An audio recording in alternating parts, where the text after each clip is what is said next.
வணக்கம் நண்பர்களே, நான் உங்கள் பட்டதாரி விவசாயி. நம்ம எங்கே இருக்கோம்னா நம்ம பாக்குத்தோப்பில் இருக்கோம். எதுக்காக இங்கே வந்திருக்கோன்னா, நம்மளோட பாக்குத்தோப்பில் வந்து போர் போட்டோம். எல்லாருமே நீங்கள் அந்த வீடியோ பார்த்துருப்பீங்க. நிறைய பேர் அந்த போர் போட்டது டவுட்ஸ்லாம் கேட்டிங்க. போர் சக்ஸஸ்ஃபுல் ஆச்சா எல்லாம் எதுவும் அது சக்ஸஸ்ஃபுல் ஆனதுக்கப்புறம் பார்த்தீங்கன்னா மோட்டர் மாட்டுற வீடியோ வந்து நிறைய பேர் கேட்டிருந்தீங்க. நம்ம மோட்ரு வந்து பார்த்திங்கன்னா வாங்கிட்டு வந்தாச்சு. வாங்கிட்டு வந்தோன்னா அது இன்றைக்கி மாட்டுறதுக்காக வந்திருக்காங்க.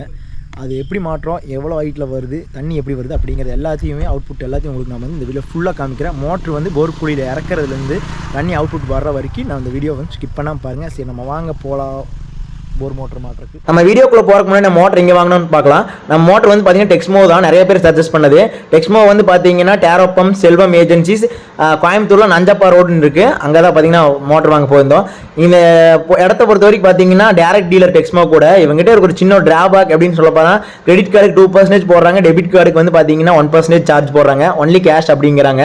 அது மட்டும் நமக்கு வந்து கொஞ்சம் இடிக்குது அப்படின்னு சொல்லலாம். பரவாயில்ல, அதெல்லாம் கொடுத்து நம்ம எடுத்துகிட்டு வந்தாச்சு. எடுத்து வந்ததுன்னு பார்த்தீங்கன்னா நம்ம வந்து ஃபிட்டிங்க்கு அப்புறம் டெலிவரி எல்லாமே காசு கட்டி பில்லு போட்டு வந்துட்டோம். நம்ம எவ்வளோ மோட்டர் இறக்க போகிறோம்னு பார்த்தீங்கன்னா 5 HP 37 ஸ்டேஜ் தான் இறக்க போகிறோம். கிட்டத்தட்ட 600 அடி வரைக்கும் இந்த மோட்டர் ஒர்க் ஆகும். நம்மளுக்கு வந்து பார்த்தீங்கன்னா 520 அடிக்கு வந்து போர் போட்டது, 480 அடிக்கு நம்ம போர் வந்து இறக்க போகிறோம். இந்த ஆரஞ்சு கலர் டிஷர்ட் பார்த்தீங்கன்னா மெயின் பிட்ரு. அப்புறம் இங்கே ஒரு அண்ணா கிளாம் மாட்டிட்டு இருக்காரு பார்த்தீங்களா, அவர் வந்து பார்த்தீங்கன்னா செகண்ட் பிட்ரு. அந்த அண்ணா டிரைவர் வண்டியில் நமக்கு டெலிவரி கொண்டு வந்தார், அவர் ஹெல்ப் பண்ணுறாரு. இவங்க தான் பார்த்தீங்கன்னா நம்ம மோட்டர் வந்து இன்றைக்கி இறக்கி கொடுக்க போகிறாங்க அப்படின்னு சொல்லலாம். கிட்டத்தட்ட 48 லென்த்து, அதாவது 480 அடிக்கு வந்து நம்ம மோட்டர் வந்து இறக்கி உட்கார வச்சு ஓட்ட போகிறோம். நம்ம 50 சென்ட் பாக்கு தோட்டத்துக்கு வந்து பார்த்தீங்கன்னா தக்கல் மூலியமாக விவசாய லைன் வந்து வாங்கி வச்சுருக்கிறோம் 3 பேஸுக்கு. அதில் தான் வந்து பார்த்தீங்கன்னா 5 HP மோட்ரு 37 ஸ்டேஜை வந்து நம்ம ஓட்ட போகிறோம். 5 HP லிமிட்டில் தான் நம்ம வாங்கியிருக்கிறோம். 7.5 HPக்கு வாங்கலாம் தக்கல்ல. நமக்கு வந்து 5 HP போதுமானது அப்படின்னு சொல்லிட்டு அதே வாங்கிட்டோம். இப்போ வந்து பார்த்தீங்கன்னா எதுக்காக இந்த மோட்டரை வந்து ஸ்க்ரூ கழட்டுறாங்க அப்படின்னு பார்த்தீங்கன்னா, இதில் வந்து பியூர் வாட்டர் இருக்குது பார்த்தீங்களா, அதாவது நல்ல தண்ணி வந்து அந்த ஹோல்ஸ் வந்து ஃபில் பண்ணி தான் இறக்குவாங்க. இதுதான் பார்த்தீங்கன்னா மோட்டர் இறக்குறதுல ஒரு ஃபர்ஸ்ட் ப்ரொசீஜர் அப்படின்னு சொல்லலாம். கிட்டத்தட்ட ஒரு 2 டம்ளர் தண்ணி பிடிக்குன்னு சொல்லாங்க. ஒரு 1/2 லிட்டருக்குள்ளார வந்து அந்த தண்ணி வந்து ஃபில் பண்ணுவாங்க. அதுதான் பார்த்தீங்கன்னா இப்போ வந்து அந்த அண்ணாங்க வந்து பண்ணிகிட்டு இருக்காங்க. இதுதான் நம்ம மோட்டர் இறக்கக்கூடாத ஃபஸ்ட் ஸ்டேஜ் அப்படின்னு சொல்லலாம். அப்புறம் பக்கத்தில் இருக்கிற அண்ணா வந்து பார்த்தீங்கன்னா ஒயரிங் கொடுத்துட்டு இருக்காங்க. இப்போது அந்த ரொட்டேஷன் இது இருக்குது பார்த்தீங்களா, அதை வந்து சுற்றி பார்க்குறாங்க. சுற்றி அதுக்கப்புறமா அந்த ஹோல்ஸ்லேருந்து கழட்டினாங்க பார்த்தீங்கன்னா நட்டு, அந்த ஹோல்ஸ் மூலியமாக அந்த அவங்க கையில் வச்சுருக்கிற தண்ணி இருக்குது பார்த்தீங்களா, அந்த தண்ணி வந்து இப்போ அந்த இதுக்குள்ளே ஊற்ற போகிறாங்க பாருங்கள்.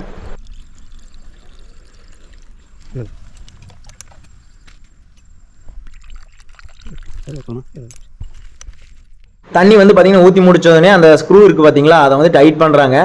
அது வந்து எப்போவுமே புதுசாக வந்து போர் மோட்டர் உள்ளே இறக்குறோம்னா அந்த 2 நட்டை வந்து கழட்டி அந்த சுத்தமான தண்ணி இருக்குது பார்த்தீங்களா, நல்ல தண்ணி, அந்த தண்ணி வந்து ஊற்றி டைட் பண்ணிடணும். அதுக்கப்புறம் தான் நம்ம மோட்டர் வந்து கீழே இறக்கி ரன் பண்ணி பார்க்கணும் அப்படின்னு சொன்னாங்க. அதுக்கப்புறமா இது இப்போ நம்ம இவங்க மாட்டிகிட்டு இருக்கு இதுதான் பார்த்தீங்கன்னா போர் மோட்டர் அப்படின்னு சொல்லலாம். இதுக்கப்புறமா மேலே ஒரு இது இருக்குது பார்த்தீங்களா, அந்த லென்த்தாக ஒன்று இப்போ ஃபிட் பண்ணுறாங்க பாருங்க, இதுதான் பார்த்தீங்கன்னா பம்பு.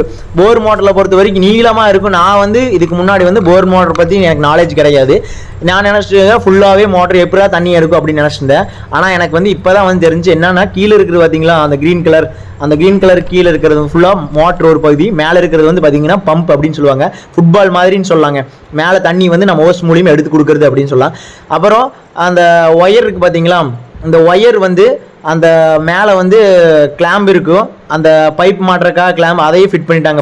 நம்ம ஃபுட்பால் பம்ப் இருக்குது பார்த்தீங்களா, அந்த இதுலேருந்து. அதுக்கப்புறம் அந்த ஒயரிங் வந்து தண்ணியில் வந்து இதாகாத அளவுக்கு வந்து பார்த்தீங்கன்னா அந்த ஒரு ஸ்டைப் மாதிரி கொடுத்துருந்தாங்க மோட்டர்லேயே. அந்த பம்பை வந்து நல்லா கிளிப் மாதிரி இருக்கும், அந்த கிளிப் மாட்டி விடுவாங்க. அதுக்கு முன்னாடி வந்து பார்த்தீங்கன்னா அந்த டேப்புக்கு வந்து அந்த ஒயருக்கு பார்த்தீங்களா, ஒயரிங் வந்து வாட்டர் டேப்புன்னு சொல்லுவாங்க. அந்த வாட்டர் டேப்பும் பார்த்தீங்கன்னா போர் மோட்டர் கூட கொடுத்துருவாங்க. நம்ம பத்தலைன்னா நம்ம கடையில் வாங்கிக்கலாம். அதை வாங்கி நல்லா அந்த வாட்டர் டேப் ஒயரிங் பண்ணி அதை அடிச்சுட்டு அதுக்கப்புறமா மேலே வந்து கருப்பு டேப் வந்து ஒரு 2 லேயருக்கு வந்து ஃபுல்லாக நல்லா கம்ப்ளீட்டாக அடிச்சு விட்டணும்.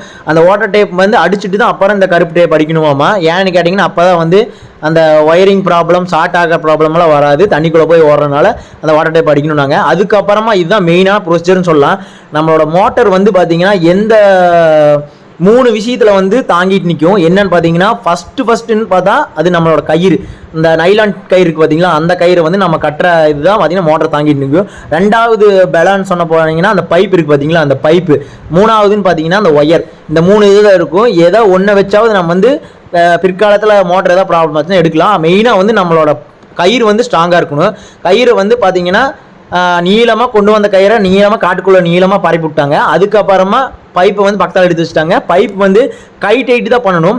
ஃபஸ்ட்டு அந்த போர் பம்பில் இருந்து மாட்டுறோம் பார்த்தீங்கன்னா அந்த இதை மட்டும் ரிஞ்சில் டைட் வைக்கணும்னு சொன்னாங்க. ஏன்னு பார்த்தீங்கன்னா மரத்தில் வந்து உள்ள ஏரில் சரியா 50% எரிக்கிறதுனால நம்ம ரிஞ்சில் டைட் பண்ணிக்கலாம். மீதியெல்லாம் பார்த்தீங்கன்னா கை டைட்டு தான் வைக்கணும், ஏன்னா பிவிசி பைப் அப்படின்னாங்க. நம்ம பிவிசி பைப் எந்த பைப் வாங்கியிருக்கோம் அப்படின்னு பார்த்தீங்கன்னா ஆசீர்வாத். நம்ம எல்லாமே கொட்டேஷன் எல்லாமே நம்மளோட ஹோல் பொருள் எல்லாம் சேர்ந்து நம்மளோட செல்வம் ஏஜென்சியில் வாங்கினோம். ஆனால் அங்கே வந்து ஊறப்பட்ட ரேட்டுன்னு சொல்லலாம். நம்ம இந்த டெக்ஸ்மோ வாங்கின இதுக்கு வேறு மோட்டர் வாங்கியிருந்தோம்னு வச்சுங்களேன் பாதி காசு வந்திருக்கும். நிறைய பேர் சொல்கிறாங்க குவாலிட்டின்னு. ஆனால் நம்மளோட வீட்டு போருக்கு வந்து பார்த்தீங்கன்னா லோக்கல் போர் மோட்டர் தான் வாங்கி மாட்டினோம். கிட்டத்தட்ட 4 வருஷம் எந்த மிஸ்டேக் இல்லாமல் ஜம்முன்னு ஓடிட்டு இருக்கு. டெக்ஸ்மோ பார்த்தீங்கன்னா நல்ல மோட்டர் தான், குவாலிட்டியில எந்த ப்ராப்ளம் இல்லை. ஆனால் இருந்தாலும் வந்து பார்த்தீங்கன்னா ரேட் வைஸ் ரொம்ப ஓவராக இருக்குது. ஒரு 5 ரூபா கூட கம்மி பண்ணல. அவங்க எவ்வளோ ஆச்சு அப்படிங்கிறத லாஸ்ட் வீடியோவில் வந்து பார்த்தீங்கன்னா பில்லோட உங்களுக்கு அட்டாச் பண்ணிக்கிறேன், நீங்களே பாருங்கள். அதுக்கப்புறம் கயிறு வந்து நல்லா டைப் பண்ணின பின்னாடி அந்த கயிறு அப்புறம் அந்த ஒயர் இருக்குது பார்த்தீங்களா, அந்த ஒயரும் சேர்த்து ஒட்டுக்காக வச்சு கட்டி இல்லைன்னா டேப் அடிச்சுட்டே வரணும். அவங்க அதான் பார்த்தீங்கன்னா பண்ணிகிட்டு இருக்காங்க. உண்மையாகவே வந்து பார்த்தீங்கன்னா சூப்பராக ஒர்க் பண்ணாங்க அப்படின்னு சொல்லலாம். இவங்க நம்மளுக்கு வந்து டெலிவரி ப்ளஸ் ஒர்க்கிங் எல்லாத்துக்கும் லேபர் எல்லாமே சேர்ந்து 5000 ருபீஸ் அங்கேயே வந்து சார்ஜ் நாங்கள் கட்டிட்டு வந்துட்டோம். கம்பெனி மூலிமா அவங்களே வந்து ஆள் அனுப்பியிருக்காங்க. இவங்க வந்து பார்த்தீங்கன்னா டெக்ஸ்மோ கம்பெனிக்கு செல்வம் ஏஜென்சிக்கு வந்து பார்த்தீங்கன்னா இவங்க தான் ஒர்க் பண்ணி கொடுப்பாங்க. மோட்டார் வந்து மாட்டி ஒயரிங் கொடுத்து ஃபிட் பண்ணி அந்த ஒரு பைப் இறக்குற வரைக்கும் பார்த்தீங்கன்னா கொஞ்சம் கஷ்டமாக இருக்கும். அதுக்கப்புறம் பார்த்தீங்கன்னா சருன்னு ஒரு அரை மணி நேரத்தில் வந்து 500 அடி இறக்கிடலாம் அப்படின்னு சொன்னாங்க. அதே மாதிரி அவங்களும் பார்த்தீங்கன்னா வேலையை தொடங்கிட்டாங்க. இது வந்து பார்த்தீங்கன்னா மோட்டர் தூக்கறதுக்கு தான் பார்த்தீங்கன்னா செயின் பிளாக் வண்டி மாதிரி வரும். இவங்க வண்டியிலேயே பார்த்தீங்கன்னா ஒரு மிஷின் மாதிரி வச்சுருக்கிறாங்க, அதை தூக்கறக்கும். இது வந்து பார்த்தீங்கன்னா ஒரு 3 கம்பி வந்து ட்ரையாங்கிளாக வச்சு அதுலேருந்து அந்த நைலான் டேப்பை பார்த்தீங்கன்னா சப்போர்ட்டுக்கு வந்து அந்த இதில் 3ஆக சுற்றிட்டாங்க. ஏன்னா பார்த்தீங்கன்னா சப்போஸ் சர்ன்னு உள்ளே போயிருக்கக்கூடாதுல்ல, அதனால் வந்து அதை வந்து ஜாக்கிரதையாக மெதுவாக அனுப்பிட்டு இருக்காங்க. அதுக்கப்புறம் ஒரு லென்த்தில் வந்து பாதி சென்டரில் வந்து அந்த டேப் இருக்குது பார்த்தீங்களா, டேப் வச்சு அடிப்பாங்க. இல்லைன்னா அந்த நம்ம டொயின் கயிறு இருக்குது பார்த்தீங்களா, அந்த டொயின் கயிறில் வந்து அந்த கயிறையும் நம்மளோட அந்த மோட்டருக்கு வர கனெக்ஷன் ஒயரையும் நல்லா டைப் பண்ணிடணும். நல்லா டைப் பண்ணி விட்டுட்டு அதுக்கப்புறம் அப்படியே மெதுவாக இறக்க ஆரம்பிச்சிட்டாங்க. மோட்டரை வந்து ஒரு லென்த்துக்கு ஃபுல்லாக கீழே இறக்கணும். டீ கிளாம்னு சொல்லுவாங்க பார்த்தீங்களா, இந்த ஃபைனலாக வந்து நம்ம மோட்டர் இந்த டீ கிளாம்பில் உட்காந்துருக்கும். அந்த டீ கிளாம்ப் வச்சு டைட் பண்ணிவிட்டு அதுக்கப்புறமா வந்து நம்ம பைப் இருக்குது பார்த்தீங்களா, ஹேண்ட் டைட் பண்ணுவாங்க. அதுக்கப்புறமா அந்த ஃபஸ்ட்டு பைப்லேயே பார்த்தீங்கன்னா ஒரு முடிச்சு போடுறாரு, அதான் ஆக்புட்னு சொல்லுவோம் பார்த்தீங்களா, அந்த ஆக்புட் மெத்தடில் வந்து அந்த நைலான் கயிறை வந்து டைப் போடுறாரு. எதுக்குன்னு கேட்டிங்கன்னா அது வந்து மோட்ரு பைப்பு வந்து ஓவர் லோட் ஆகி நம்ம கயிறுலேயே பேலன்ஸ் ஆகும். இது வந்து பைப்போட சேர்த்து கட்டிட்டா கொஞ்சம் ஒரு சப்போர்ட் பேலன்ஸ் இருக்கும் அப்படின்னாரு. இது வந்து அதுக்கப்புறம் எல்லா லென்த்துக்கும் பண்ணுமான்னு கேட்டால் இல்லை, எல்லா லென்த்துக்கும் இல்லை, அந்த ஃபஸ்ட்டு பைப்புக்கு மட்டும் ஒரு சப்போர்ட்டுக்காக பண்ணியிருக்கோம் அப்படின்னாரு. அதுக்கப்புறம் லூஸ் பண்ணிவிட்டு அப்படியே மெதுவாக இறக்க ஆரம்பித்தாங்க. அந்த அவர் காலில் வந்து சப்போர்ட்டுக்கு பிடிச்சிருக்காரு. அந்த விட்டவனே பார்த்தீங்கன்னா சர்றன்னு இறங்கும். நீங்களே பாருங்கள் எப்படி இறங்குதுன்னு பாருங்கள். அப்படியே மெதுவாக உள்ளே இறக்குறாங்க. இப்படி பார்த்தீங்கன்னா கிட்டத்தட்ட 48 பைப்பு வந்து மாட்டி இறக்கணும். ஃபுல்லாமே பார்த்தீங்கன்னா ஹேண்ட் டைட்டு தான் வைக்கிறாங்க. ரிஞ்சு வச்சு டைட் பண்ணக்கூடாது, பிவிசி உடஞ்சிரும். ஹேண்ட் டைட்டாக போகுது அப்படின்னாங்க. லீக் ஆகாதான்னு கேட்டேன். அந்த ஹேண்ட் டைட் மரம் இருக்குது பார்த்தீங்களா, அந்த மரையிட்ட வந்து லப்பர் வாஷர் மாதிரி ஒன்று இருக்கும், அது போய் நல்லா டைட்டாக இருக்கும், எந்த பக்கமும் லீக்கேஜ் வராது. நம்ம யூஸ் பண்ணது வந்து பார்த்தீங்கன்னா Ashirvad pipe 26 gauge 1.5 inch pipe. 26 gauge அப்படின்னா பார்த்தீங்கன்னா அதோட திக்னஸ் இருக்குது பார்த்தீங்களா, அதுதான் பார்த்தீங்கன்னா கேஜ் அப்படின்னு சொல்லுவாங்க. கிட்டத்தட்ட ஒரு லென்த்து வந்து பார்த்தீங்கன்னா 730 ரூபா வருது. நம்ம எல்லாமே அங்கே தான் வாங்கினோம். ஃபைனலாக பார்த்தீங்கன்னா பில்லோடு உங்களுக்கு நான் காமிச்சிருக்கிறேன். நம்ம மோட்ரு வந்து பார்த்தீங்கன்னா ஃபுல்லாக இறக்கணுன்னே கிட்டத்தட்ட 480 அடிக்கு வந்து உட்காந்து இறக்கியாச்சு. அதுக்கப்புறமா வந்து அந்த டீ கிளாம்ப் சொன்னோம் பார்த்தீங்களா, அந்த டீ கிளாம்பை வந்து மேலே வந்து நம்ம பைப்போட ஃபைனலாக இருக்கிறப்போ எல் பெண்டு அந்த கப்ளிங்கு எல்லாமே ஃபிட் பண்ணி ஃபைனல் ஸ்டேஜுக்கிட்ட நம்ம தண்ணி வந்து எடுத்து ஊற்றுற மாதிரி நம்ம பைப் மாட்டியாச்சு. அதுக்கு எல்லாம் மாட்டின பின்னாடி கடைசியில் வந்து அந்த ஒரு பிளேட் மாதிரி கொடுத்துருப்பாங்க. அதாவது போர் குழி இருக்குது பார்த்தீங்களா, குழியை வந்து அந்த பைப்புக்குள்ளே விட்டு மூடுற மாதிரி ஒரு செட்டப் இருக்கும். அந்த செட்டப் வந்து நம்ம லாக் பண்ண போகிறோம். லாக் பண்ணி அதில் தான் வந்து பார்த்தீங்கன்னா நம்மளோட போர் மோட்டரோட பைப் இருக்குது பார்த்தீங்களா, அப்புறம் அந்த எல் கிளாம்பு எல்லாமே அந்த சப்போர்ட்டில் தான் உட்கார போகுது. கயிறை வந்து நம்ம எல் கிளாம்பில் இருக்குது பார்த்தீங்களா, அந்த எல் கிளாம்பில் வந்து நம்ம டைப் பண்ணிடுவோம். ஒயரை வந்து நம்ம சேஃப்டியாக அந்த நேரம் சுற்றி வச்சுட்டு மீதி வர கொண்டு போய் நம்மளோட லைன் பாக்ஸ் இருக்கும், அங்கே நம்ம கொடுத்துருவோம். அவ்வளோதான் பிவிஎஃப். நம்மளோட போர் மோட்டரோட உள்ளே இறக்குற செட்டப் வந்து சிம்பிளான விஷயம்தான். அதை வந்து நீட்டாக பொறுமையாக பண்ணணும். அதை வந்து மாட்டியாச்சு. நம்ம வீட்டு போர் ஒரு இருக்குது, அதுக்கு வந்து என்ன போர் மோட்டர் மாட்டணும் அப்படிங்கிறத வந்து நான் நெக்ஸ்ட் வீடியோவில் வந்து நான் உங்களுக்கு காமிக்கிறேன். நம்ம அதுக்கெல்லாம் பார்த்தீங்கன்னா டெக்ஸ்மோ போக கிடையாது. ஏன்னா டெக்ஸ்மோ ரொம்ப காஸ்ட்லி. அதனால் நம்ம டெக்ஸ்மோ பக்கம் நம்ம போகல. என்னடா காஸ்ட்லிங்கிறானே அப்படின்னு பார்க்குறீங்களா?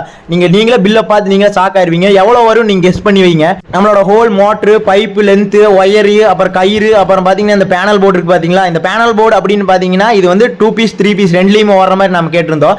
அவங்க 3 பீஸில் மட்டும் கொடுக்க அப்படின்னு சொல்லியிருந்தாங்க. நம்ம இல்லை அது வேண்டாம், நமக்கு 2லயும் ஓடணும். ஏன்னு கேட்டிங்கன்னா 3 பீஸ் எப்போ வரும்னு தெரியாது, அது வரைக்கும் நம்ம காத்திருக்க முடியாது.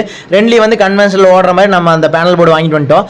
அதுக்கப்புறமா பார்த்தீங்கன்னா இந்த ஒயர் கனெக்ஷன் வந்து எப்படி கொடுக்குறாங்கன்னு பார்த்தீங்கன்னா நம்ம மெயின் இருக்குது பார்த்தீங்களா, அந்த பீஸ் கட்டை 3 பீஸ், அந்த 3 பீஸ் கட்டையில் தான் பார்த்தீங்கன்னா கொடுக்கறதுக்கு வேலையை ஆரம்பிச்சுட்டாங்க. இந்த விஷயத்தில் ஒரு துரதிர்ஷ்டம் என்னன்னு பார்த்தீங்கன்னா நம்மளோட மீட்டர் பாக்ஸில் வந்து பார்த்தீங்கன்னா லைனே வரல. அதாவது பார்த்தீங்கன்னா கரண்ட் போயிருந்துச்சு, அதே தெரியாமல் பார்த்தீங்கன்னா ஒயரிங் கொடுத்துட்டு இருக்காங்க. மண்ணை மேலே இருக்கிற கொண்டை மறந்துட்டோம் அப்படிங்கிற மாதிரி எல்லாருமே மறந்துட்டோம். லைன் சரி கொடுக்கல அப்படின்னு சொல்லிட்டு கொடுத்துட்டு இருக்கிறாங்க. கொடுத்து கடைசியில் தான் பார்க்கும்போது பார்த்தீங்கன்னா கரண்ட் இல்லை. சரி கரண்ட் வரைக்கும் வெயிட் பண்ணலாம் அப்படின்னு சொல்லிட்டு வெயிட் பண்ணாங்க. கரண்ட் வந்து பார்த்தீங்கன்னா ஒயரிங் எப்படி கொடுக்குறாங்கன்னா பேனலுக்கு வந்து ரெட் எல்லோ ப்ளூ அப்படின்னு சொல்லிட்டு அந்த கலர்லேயே பார்த்தீங்கன்னா பேனல் போர்ட்லேயே கொடுத்துருப்பாங்க. அந்த மோட்ரு இதையும் இந்த கலர்லேயே அவங்க மென்ஷன் பண்ணிப்பாங்க. ஈஸியாக கொடுத்தாச்சு. பேனல் போர்ட்லேருந்து நம்ம கொடுக்கும்போது அது கரெக்டாக கொடுக்கணும். இல்லைன்னு பார்த்தீங்கன்னா ரிவர்ஸ் ஓடிச்சுன்னா என்ன ப்ராப்ளம் வரும்னா தண்ணி வந்து கம்மியாக தான் இருக்கும். அப்புறம் கரண்ட் வந்ததுனே பார்த்தீங்கன்னா அவங்களே நம்ம மோட்ரு யார் மெக்கானிக்கு எலக்ட்ரீஷியன் மாட்டினாங்களோ அவங்க தான் கையார் எடுத்துடணும்னு சொல்லிட்டு எடுத்துட சொல்லியிருந்தோம். எடுத்தோடனே அவங்களாம் நம்மளோட மோட்டரை பார்த்துட்டே இருந்தோம். இந்த மோட்ரு தான் பார்த்தீங்கன்னா போர் சிக்கனது எல்லாமே இந்த இதில் தான். தண்ணி எப்படி வருதுன்னு பாருங்கள். தண்ணி வந்து அந்த காட்டுக்குள்ளே விழுந்ததுனே நம்மளோட மனம் குளிர்ந்து விட்டது அப்படின்னு சொல்கிற மாதிரி அவ்வளோ ஒரு ஆனந்தம். கிட்டத்தட்ட பார்த்தீங்கன்னா மணிக்கு ஒரு 4000 5000 6000 லிட்டரு பக்கம் வரும்னு நினைக்கிறேன். நம்ம அது வந்து எவ்வளோ மெஷர் பண்ண தெரியல. 1.5 இன்ச் தண்ணி வந்து பார்த்தீங்கன்னா வீசுது அப்படின்னு சொல்லலாம். கேரண்டியாக 1 இன்ச் தண்ணி வந்து நமக்கு வரும். போதும் 50 சென்ட்டுக்கு இந்த தண்ணியே போதுமானது அப்படின்னு சொல்லலாம். அதை பார்க்கும்போது தண்ணியும் நம்ம தோப்பையும் பார்க்கும்போது அப்படியே மனம் குளிர்ந்தது அப்படின்னு சொல்லலாம். நம்ம சாப்பாடும் கூட சாப்பிடாம இருந்தெல்லாம் அந்த மரங்களுக்கு தண்ணி ஊற்றாமல் இருந்துச்சுன்னு வச்சுக்கலாம், நம்ம மனம் பாடுற மாதிரி அந்த இது மாறிடும். பார்த்தீங்கன்னா நம்மளோட மோட்ரு ஹோல் செட்டப்புக்கு எவ்வளோ பில் ஆச்சுன்னு பார்த்தீங்கன்னா கிட்டத்தட்ட 1,07,000 ஆச்சு. டிஸ்கவுண்ட் பார்த்தீங்கன்னா 5,000 பேருக்கு பண்ணியிருக்கிறாங்க. இந்த அமௌண்ட்டுக்கு வந்து பார்த்தீங்கன்னா குவாலிட்டியான லோக்கல் மோட்டர் வாங்கி மாட்டியிருந்தால் பாதி தான் ஆகிருக்கும். இருந்தாலும் ரிஸ்க் எடுக்க வேணாம்னு சொல்லிட்டு குவாலிட்டி வந்து டெக்ஸ்மோவே போயிடலாம் அப்படின்னு சொல்லி போயாச்சு நம்ம. ஆனால் இருந்தாலும் நம்ம வீட்டுக்கு வந்து பார்த்தீங்கன்னா 1 HP மோட்டர் வந்து லோக்கல் JPR கோயம்புத்தூர் மோட்டர் தான் வாங்கி மாட்டியிருந்தோம். கிட்டத்தட்ட 4 வருஷம் எந்த ஒரு ஃபால்ட்டுமே இல்லாமல் ஓடிட்டு இருக்கு. நம்ம வீட்டு சைட்டுக்கு வந்து என்ன மோட்டர் மாட்ட போகிறோம், எப்படி மாட்ட போகிறோம் அப்படிங்கிறத நம்ம அடுத்த வீடியோவில் பார்க்கலாம். இந்த வீடியோ எல்லாரும் பிடிச்சுன்னா நம்மளோட சேனலை சப்ஸ்கிரைப் பண்ணாமல் இருக்கிறவங்க சப்ஸ்கிரைப் பண்ணி நன்றி வணக்கம். அடுத்த வீடியோவில் வருவேனுங்கோ.